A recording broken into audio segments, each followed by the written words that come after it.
Hello guys, hope you all are doing well. Today in this video tutorial guys, I am going to show you how to enable and use Mac solver on your Microsoft Edge Chromium browser in your Windows 10.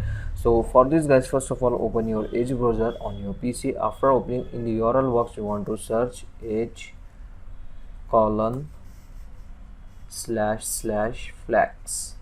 Like this you want to search and hit enter, and in the search flag you want to search Mac solver in Microsoft Edge. First of all, you want to enable this flag on your browser. Just extend the drop down menu and select the enable option. After selecting enable, you can get to relaunch your Microsoft Edge Chromium browser. Just click on it.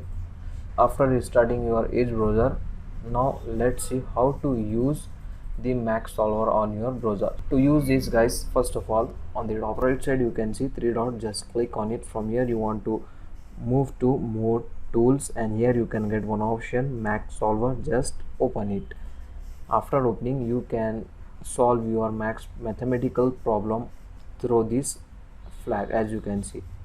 So, or if you want to type your own problem, type Mac's problem, you can get option. Just click on it. From here you can easily type your own problem and solve it, as you can see.